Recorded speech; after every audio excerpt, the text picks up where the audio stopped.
JB here. Hope everyone's doing outstanding. Thursday, January 3/32. Really quick rant. Talk about the market. Some names I'm looking at go from there. S&P flat as a pancake. Spies right here. 689.70 flat for the entire day. It's been chopping around between 688.50 and 690 pretty much for the entire afternoon. A quiet session. So considering the move we had to start the year, a good thing, but maybe just a little quiet ahead of tomorrow's huge, hugely important jobs number. I hate to use adjectives that probably don't exist, but uh, we'll see what happens tomorrow. I keep saying my fear is that there's a strong, an extremely strong number, and if that happens, my worry is that there'll be a 1%, 2% plunge on the SPY, and then premiums and names that have been melting to the upside will just get evaporated. So hopefully that's not the case. Yesterday and today, it's like I want to be aggressive, and thankfully, kind of sat on my hands or just been a little more selective.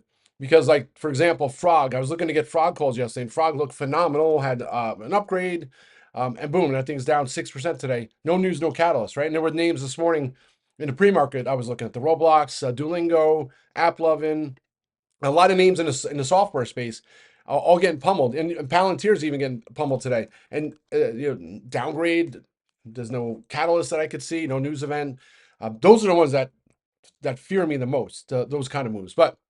Anyway, we'll see what happens tomorrow. I'll be on a rant tomorrow. To my hope, jobs numbers. I hate to say weak, but just in line would do it. And then we set up for earnings next week. Big reports start Tuesday. J.P. Morgan, I believe, is Tuesday. Wells Fargo, and then the following week is when we get the big hitters in regards to like tech and what have you. Netflix is Tuesday after the close. I think that's January 20th. So that's overall markets. Individual names. So just really quick, and do I have this here? Oh, I didn't post. This is a GDP now, right? This is the thing that would scare me.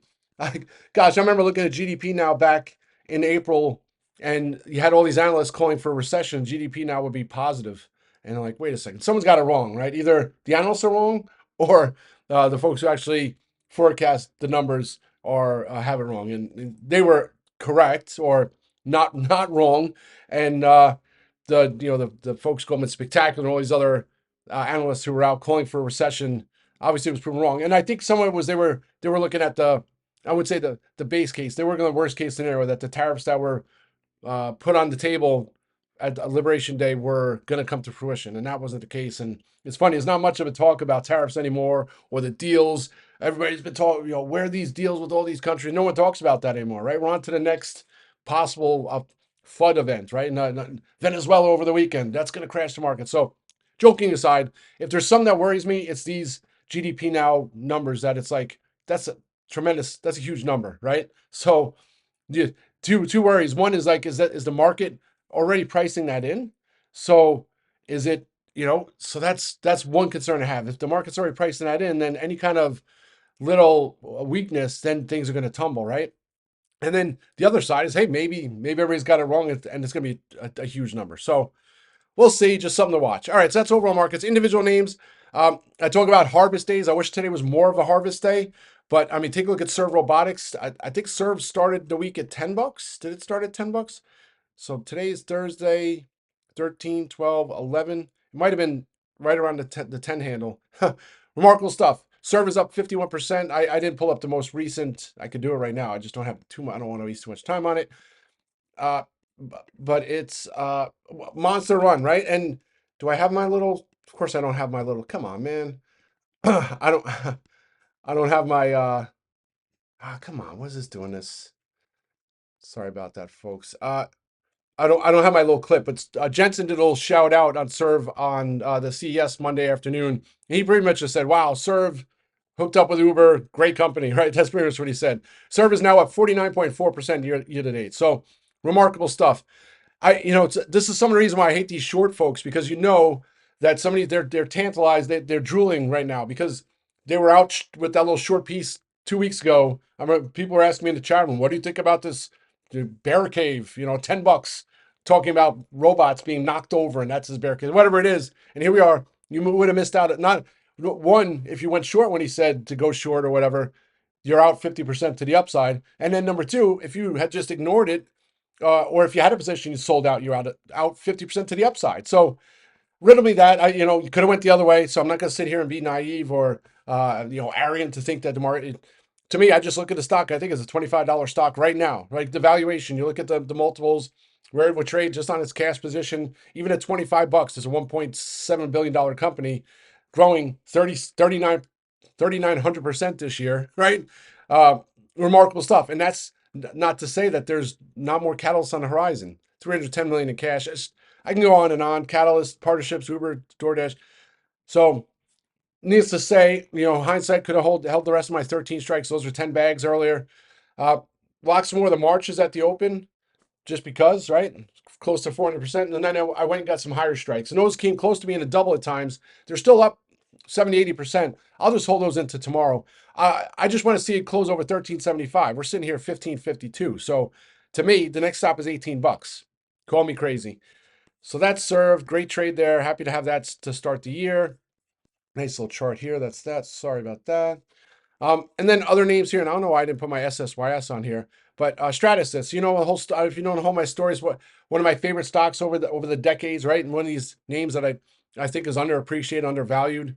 I used to trade it back in 2013 when the 3D stocks were high flyers, and then they've come back down to earth. I still think it has a nice niche, especially as the future just progressive, right? And to me, it's a future of where people, suppliers, parts, all this other stuff that happens on a daily basis with a manufacturer.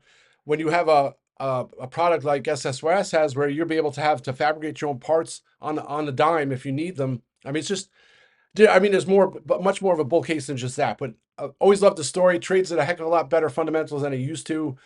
I think when I look at it, I think it's a $25 plus stock as well. So trade it back in the fall for some nice profits. Then I closed the calls. Then I'm looking here. It's over 10 bucks over some moving averages, which I don't know why I have here's my chart.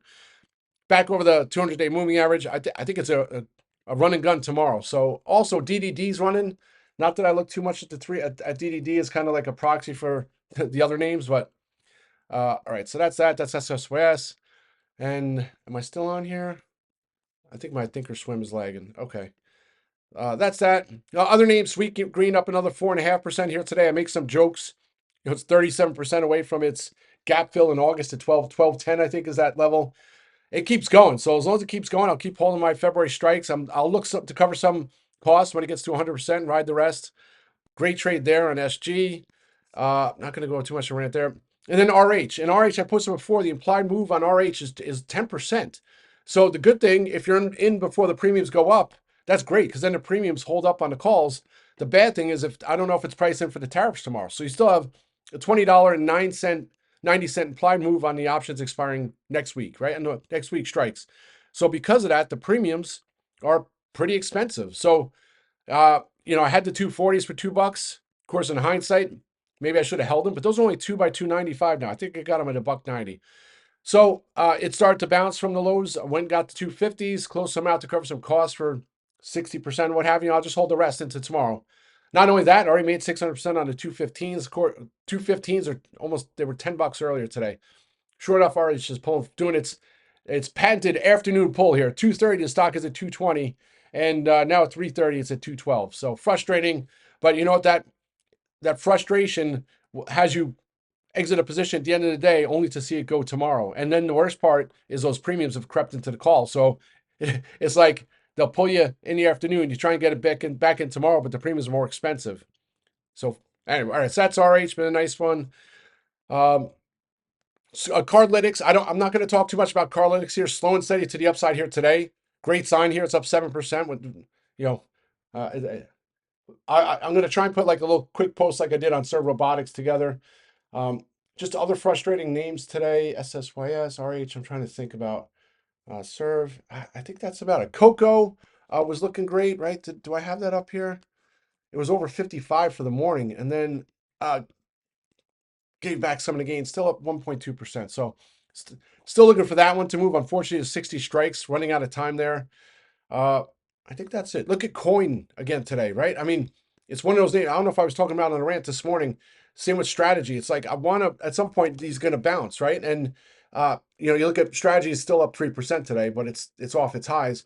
But I mean, coin just down here 243. It's like that one just can't get going. Maybe one of these days it does. Anyway, let's have a great day, folks. I'll be back again. I'm gonna try 8:30 tonight. I'll be doing the top 5 stocks for 2026 webinar. So it'll be live streams. There might be some pauses because I'll probably have to edit it when I'm done. But if you want to listen in, by all means, nice to have an audience. Have a great day. I'll be back. Rock and roll.